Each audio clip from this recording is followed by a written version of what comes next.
I want to finish our time this morning by not actually looking at somebody who was in Bethlehem, and not by looking at somebody who was actually at the manger. It's not a king, it's not a shepherd, it's not a magi, it's nobody like that. It's actually a man who encounters Jesus 30 years later. A man who we know as a Pharisee according to Scripture.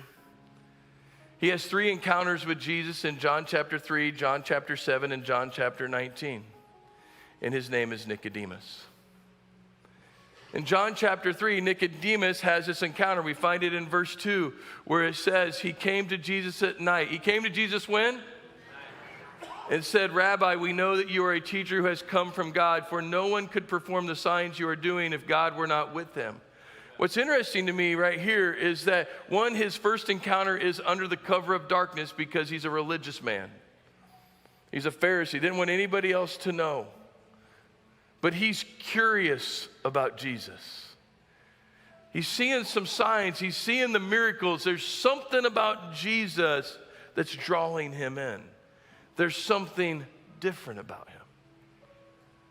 Maybe you're here today and you're curious about Jesus and what he could be or who he could be in your life. That was Nicodemus. And Nicodemus was in the middle of the Christmas story. John chapter 7, the very end of the chapter, Nicodemus is found defending Jesus to the religious elite of the day, to the other Pharisees, to the Sadducees.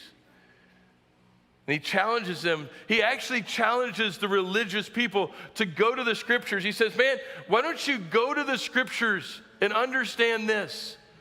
That way back, remember in the Old Testament, they didn't have the New yet, by the way, but back in our readings, in our Scriptures, that the Messiah would come and be a Nazarene, not a Galilean.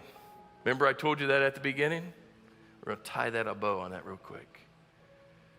And so the very defense that Nicodemus gives in John 7 of that Jesus really is the Messiah was the fact that he came from Nazareth. He didn't come from Galilee. He was a Nazarene. And then in John 19, something else has happened. Somewhere between John 7 and John 19, Nicodemus' entire life has changed. Something happened in his heart. He moved from curious to fully aware of who Jesus was. And in John 19, we see Nicodemus helping a man named Joseph of Arimathea take the body of Jesus off the cross in the wide open and prepare it for burial. He went from curious to defender to now saying, I don't care what you say or what you do. The man that hung on that tree was surely the Messiah. He is the Son of God. Transformation. Something changed Nicodemus from a religious person to a believer who was living in a relationship with Jesus. This Christmas, are you just celebrating the religiosity? It's a big word for me, all right? Of Christmas? Are you just doing the rituals? Being religious? Joy to the world. Oh, come let us adore him. Let's light some candles and sing Silent Night. Read some stories about it. Even got a little nativity scene at my house, and it looks nice. Or this Christmas, are you going to be like Nicodemus and put yourself right in the middle of the Christmas story and experience the redemptive power of who Christ is?